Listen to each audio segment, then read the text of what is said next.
for you if you've started to try. If you've made one change and it somehow made everything worse. If you're wondering why the pain got louder when you finally chose something you thought was better. Maybe you left the relationship. Maybe you put down something you were using. Maybe you lost somebody you cared deeply for.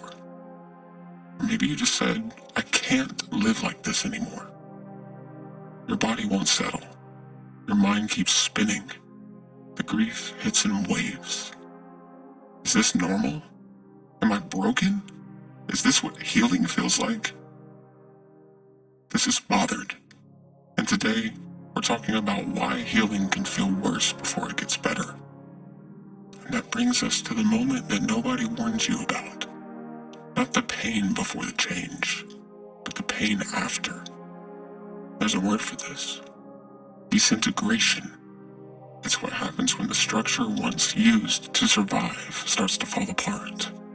Even if it wasn't good for you, even if it was actively hurting you, it was still familiar. And when you let go of that structure, or it finally gives out, it doesn't always feel like freedom. It can feel like falling. You might second guess yourself. You might start to spiral. You might wonder if you've made a huge mistake. But you didn't. This is what it looks like when the old way quits working and the new way hasn't formed yet. It's disorienting. It's painful. It's real. And it's not a sign that you're doing it wrong. It's a sign that you're finally facing what's been running your life from the shadows. This isn't failure. This is the fire before the reconstruction.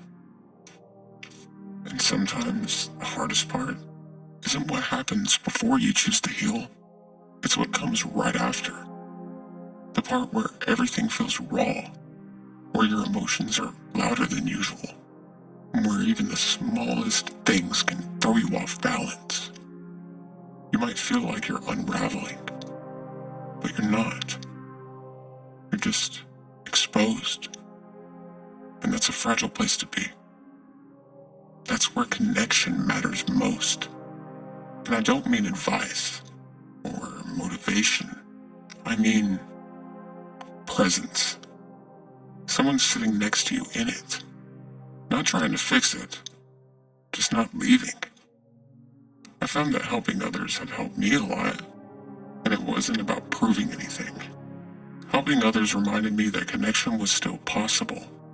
Even in my fragile state, it made me feel stronger.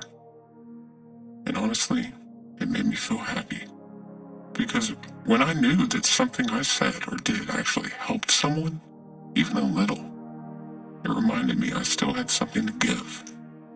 And that feeling might seem far off right now, but it's real. You don't need a perfect version of yourself to be worthy of connection. You just need the willingness to stay in the process. And sometimes, clarity doesn't arrive gently. It doesn't just knock on the door with grace. It appears. And when it does, it can feel like everything's collapsing. Not the kind that'll take you out, but the kind that'll wake you up. And it's not always peaceful. Sometimes it comes after a long storm, when everything you thought you could outrun finally stops chasing you because it's already caught you. And for some, clarity begins with a quiet moment. For others, it's more jarring, like hitting an emotional wall you didn't see coming. Either way, it strips the noise, and it leaves you face to face with what's real. The truth is, clarity doesn't always feel good at first. It can hurt.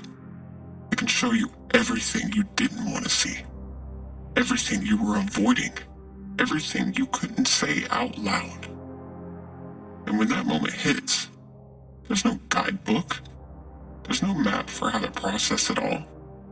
You might feel lost. You might feel overwhelmed. You might even feel like running again. But that moment, that first breath of real awareness, it matters. Because even if it's painful, even if it's heavy, Even if it makes everything more complicated in the short term, it's honest. And sometimes, that honesty is what finally lets the healing begin. I've had those moments. Moments where I didn't know how to move forward, but I knew I could not go back. Moments where pain forced me to open my eyes, where the fog lifted just enough to remind me there's still something worth fighting for. Clarity isn't one size fits all. For some, it comes through grief, and for others, through surrender. For many of us, it's a slow unfolding, not a single spark. But wherever it comes from, when it comes, it deserves to be honored, not rushed, not judged, just seen. You don't have to understand it all at once. You just have to let it in. We'll make sense of it, slowly, one step at a time. But clarity doesn't complete the story. It just gives you pieces you're finally able to hold. And holding them is the start of becoming someone different. You won't go back to who you were before, but you're not sure who you're becoming yet either. And in that in-between, something quiet happens. And strength doesn't always have to feel like power. Sometimes it feels like gentleness, like giving yourself permission to rest, or finally telling the truth, even if your voice shakes when doing so. It's not about when the moment appears, it's about what it lets you do. Like letting yourself grieve and still get out of bed. Like holding pain, but not letting it define you. There were days I noticed I was eating again, thinking clearly again, able to sit with the things that I used to run from. And at that time, I didn't call it strength. But looking back, it's exactly what it was. And if you're somewhere in that strange middle place, not in crisis, not yet at peace, know that this space matters too. You're still progressing and healing. The fact that you're still here must mean that something is resonating, even if you don't know what that is yet. And eventually, I learned that healing doesn't mean reaching some perfect state. It means finding ways, even small ones, to return to the moment I'm actually in. A lot of people think healing starts with the mind, but often it starts in the body, with your breath, your posture, whether your feet can feel the ground. There are some practices, and it's nothing flashy, and they surely won't solve everything. But sometimes they'll give you enough space to breathe again, enough space to stay. Like this. Take one breath in for 4 seconds, and hold it for 4 seconds, and then let it out for 6. And that's it. Or you can try running cold water over your hands. You'll notice the temperature shift. Let it remind you where you are. Place your hand over your heart. You can feel it beat. And that is you, still here. Look around the room. Find 5 things you can see, 4 things you can touch, 3 things you can hear, 2 things that you can smell, 1 breath, just yours. Not because it fixes everything, but because it brings you back for a moment. And sometimes, that moment is enough. Because when trauma is alive in the body, even time can feel strange. Hours disappear, minutes stretch. The past doesn't feel like the past. It feels like it's still happening. You're not broken for feeling that. Your body is not betraying you. It's doing what it was wired to do. Protect you. I didn't always notice it, but I'd zone out for hours. My jaw would clench. I'd realize I hadn't taken a full breath all day. Little by little, I started to notice what safety felt like again. Not in big, dramatic moments, but in small, physical ones. Standing in the sunlight, folding a shirt, hearing hearing a familiar song and letting it hold me for just a second. That second mattered. And if you're still waiting for that kind of second, I promise, it's not gone. It's just hiding. And we can find this together. Sometimes it's just a second, a slow breath, a quiet moment when nothing hurts too much. You might not even notice when it comes, but that moment, that is ground. And what you do next can matter. You don't need to chase it.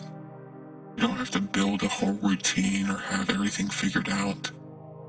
But if you try, you might stay with it just a little longer than you used to. Let the breath stay slow. Let the silence linger. Let the light hit your skin before you check your phone. That's how presence can grow. Not through big breakthroughs, but by returning gently, over time, to the part of you that knows how to stay with it. And if you can't hold it for long, that's okay too. You noticed it, and that alone is meaningful. Over time, those moments can start to connect, like thread weaving its way back through you, forming something steady, something whole. Some call it grace, some call it healing. Some don't even have a name for it yet. But when it happens, you'll know. If you've made it this far, let yourself breathe. You have not failed at healing because it felt hard. You kept going while it hurt. That matters. You learned to name what was falling apart. You let connection touch the raw places. You saw truth even when it stung. You began to hold the pieces. You tried coming back to your body. You stayed a little longer when ground appeared. None of this asked you to be perfect. It only asked you to notice the moments that hold you. If today is light, let it be light. If today is heavy, let it be heavy and small. Drink water. Stand in the sunlight. Text someone safe. Place a hand over your chest and feel the life that stayed. If faith is a part of your path, you can bring it here. For me, prayer had helped. If it's not your path, you're still fully welcome. Presence does not require a label. You do not have to push past your edge. You can stop here. You can come back later. Nothing you found is lost because you rested. If you slip, you're not starting over. What you learned is still within you. Return to one small thing that helps, and just begin from there. When you're ready, keep walking at your pace. If you choose to walk with us again, we'll be here. For now, let this be enough. You're still here, and that is already a kind of healing. You don't have to take in everything at once. Maybe you just needed a reminder that you're still here, and that being here, with everything you've carried, is enough for now. If any part of this helped you stay, or helped you feel even a little less alone, thank you. We're grateful you chose to spend this time with us. We'll keep making this space like this. And when you're ready, we'll be here. Until then, we are bothered. Being open to heal eventually reveals every desire.